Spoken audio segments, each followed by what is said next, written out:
दो बातें जिस मनुष्य में होती हैं, विदुर जी कहते हैं, हे धृतराष्ट्र, दो बातें जिस इंसान में होती हैं वो स्वर्ग से भी ऊंचे स्थान प्राप्त करता है, स्वर्ग से ऊंचे। ज़्यादातर लोगों की मृत्यु होती है तो नेम प्लेट में लिख देते हैं कि स्वर्गीय।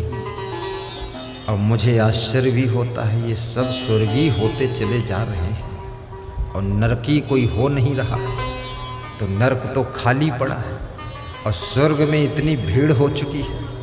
और ये सब वही आत्माएं हैं जिन आत्माओं ने घर को नरक बनाया, ऑफिस को नरक बनाया, दुकान को नरक बनाया, और ये सब स्वर्गीय हो गए। तो स्वर्ग में पहुंच करके ये सबने मिलकर नरक जरूर बना दिया होगा, स्वर्ग को नरक में बदल डाला। भगवान ने कहीं आपके लिए स्वर्ग नहीं बनाया। भगवान कोई आपका नौकर है, मजदूर है, लेबर है जो तुम्हारे लिए स्वर्ग बनाएगा? तुमने समझा क्या अपने को है? भगवान को समझते क्या हो? लोग समझते भगवान हमारे लिए स्वर्ग बनाकर बैठा इंतजार कर रहा है, जब हम जाएंगे स्वर्ग में तो भगवान पंखा डुलाएगा कि सो जा चंदूलाल। भगवान स्वर्ग नहीं बनाता। और ये भी याद रखना कि भगवान नरक भी नहीं बनाता है। ना ना ना, तुम्हारे लिए नरक क्यों खोदेगा भगवान? इतनी मेहनत क्यों करेगा? इतने बुलडोजर मंगा कर नरक खोद कर बैठे, तुम्हारा इंतजार करे, तुमको नरक में ढकेले, इतना बड़ा पाप भगवान क्यों करेगा? हर मनुष्य अपना स्वर्ग अपना नरक स्वयं निर्मित करता है। तुम्हारे सुंदर स्वभाव से, तुम्हारे प्रेम से, गम खाने से, सहनशीलता से, सद्गुण सदाचार से, भक्ति से, सत्संग से, ज्ञान से, मेहनत से, परिश्रम से, संतोष से स्वर्ग बन जाता है। और जब आपके अंदर लोभ आता है, लालच आता है, बहुत क्रोध आता है, संयम नियम नहीं रह जाता है, इंद्रियों की गुलाम हो जाते हो, बेविचार, अनाचार, दुराचार, भ्रष्टाचार में फंस जाते हो, जुआ खेलते हो, शराब पीते हो, ताश खेलते हो, तब तुम्हारी जिंदगी अपने आप नरक बन जाती है, नरक बन जाती है।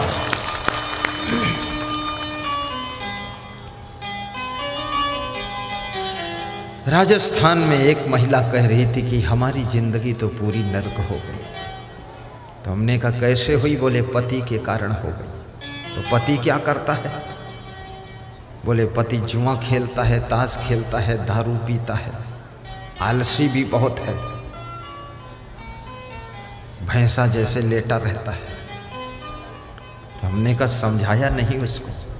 बोले समझाना, पूरा रावण है, हम समझाएं तो हम ही को पीटेगा।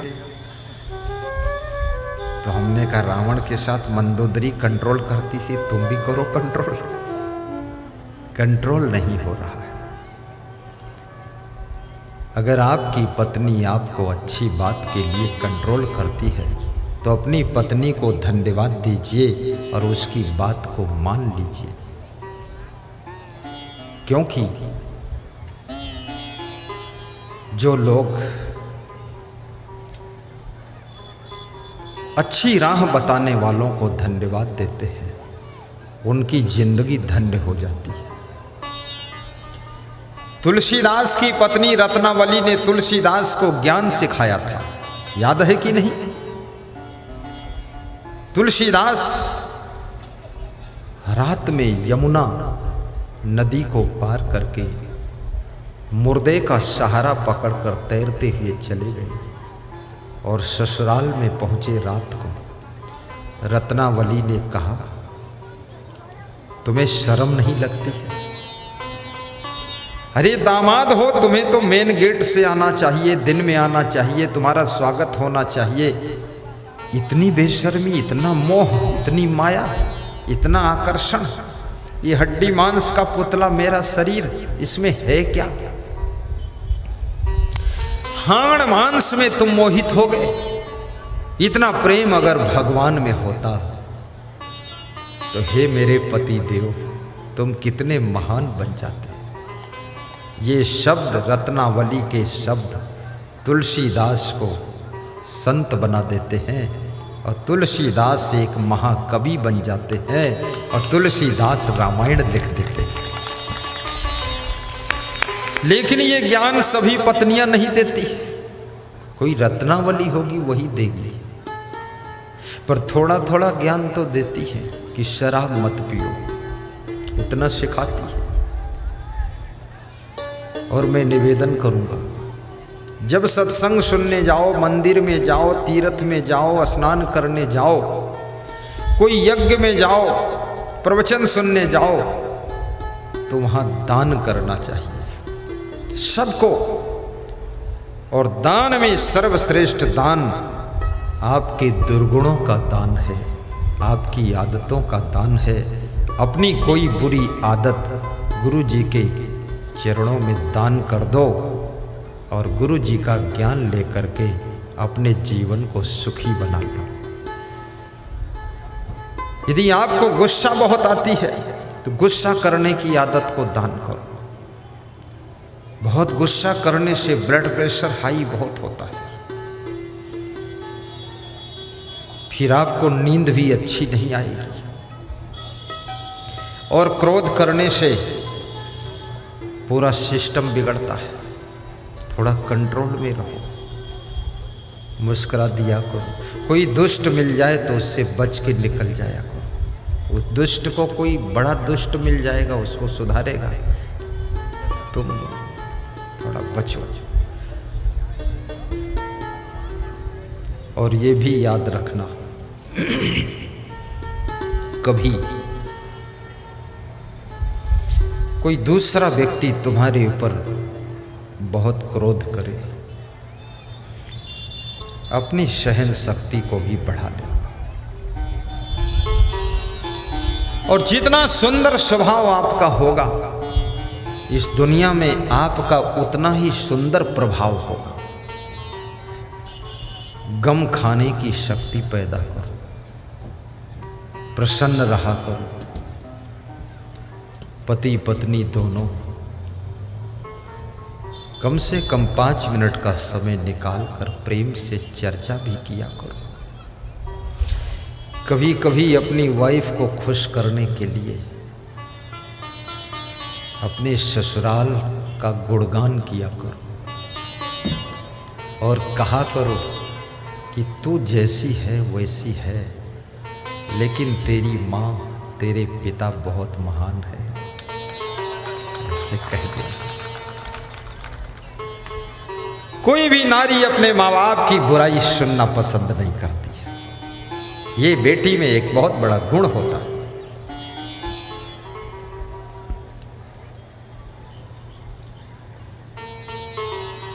और जो स्त्रियां चाहती हैं कि मेरा पति खुश रहे, एक काम बस किया करो, अपने पति के माता पिता की अर्थात अपने सास ससुर की सेवा प्रेम से कर दिया करो और कहा करो इनकी सेवा से हमको कोई परेशानी नहीं है, क्योंकि भगवान को हमने नहीं देखा है, देवी देवताओं को मूर्ति के रूप में देखा है, पर वास्तव में सास ससुर और बूढ़े माता पिता ये साक्षात देवी देवता के रूप है। इनकी सेवा करने से मुक्ति मिलती है, शांति मिलती है। सेवा वही कर सकता है जो सहनशील होता है। हमारे आश्रम पर संचालक हैं, 95 साल की उम्र है। संत लोग उनकी सेवा करते हैं, 3 संत। तो जब उनको स्नान कराते हैं तो कहीं उनके शरीर में दर्द होता होगा, तो स्नान कराने वालों को मुक्का मारते हैं, थप्पड़ मारते हैं। उनके हाथ पांव धोते हैं तो ऐसे लगाते हैं। तो मैंने उनसे पूछा, आपकी सेवा करते आप मारते क्यों? बोले हम मारते नहीं हैं, हम इनको सुधारते हैं। हमने कहा 95 साल के हो गए अभी सुधार रहे हो?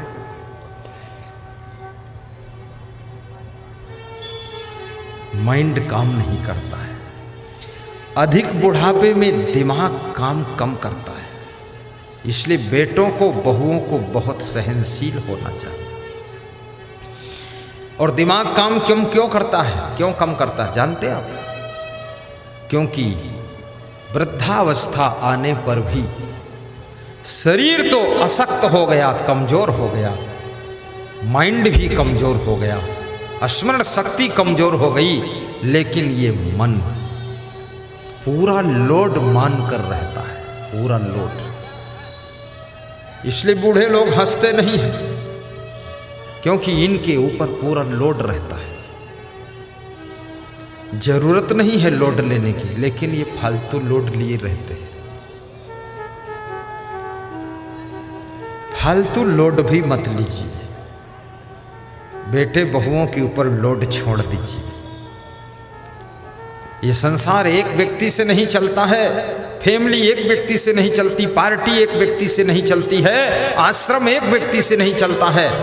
जब किसी एक व्यक्ति को अहंकार आ जाता है कि मैं ही इस घर को चला रहा हूं, उसी दिन से घर बिगड़ना शुरू हो जाता है। जब किसी एक व्यक्ति को अभिमान आ जाता है कि मैं ही आश्रम चला रहा हूं अकेले, तो वो आश्रम बिगड़ना शुरू हो जाता है। जब एक व्यक्ति को अहंकार आता मैं ही पार्टी चला रहा हूं, वो पार्टी डामाडोल होने लग जाती है। इसमें अनेक लोगों का सहयोग होता है, तभी ये सब संगठन चलता है। आपकी बेटियों का भी सहयोग होता है आपके घर की सुंदरता रौनक बनाने में। एक बूढ़ी माँ रो रही थी, मैंने कहा क्या हुआ माता जी, क्यों रोती हो? बोले बेटियां सब चली गई, घर सब हमारा बिगड़ गया। तो हमने कहा बहुएं आई कि नहीं आई? बोले एक बहू आई है, एक ही लड़का था और 4 बेटी चली गई। जब बेटियां थीं पूरा झाड़ू बहारू, साफ सफाई, बर्तन मांजना धोना, कपड़े सेटिंग, बिस्तर सेटिंग, सब बेड सेटिंग, गुलदस्ते सजे हुए, द्वार पर रंगोली बनी हुई सुबह शाम, वो चमक दमक। अब जब मैं देखती हूँ ये रूखा सूखा घर, तो बेटियों की याद आती है और मन होता रो लो, क्या करूँ मेरी बेटियाँ चली गई। याद रखना, जिसके घर में बहू बन करके जाना, बेटियों की तरह दौड़ दौड़ करके काम करना। तुम्हारी सासू और तुम्हारे ससुर अपनी बेटियों को भूल जाएं, बल्कि अपनी बहू के अंदर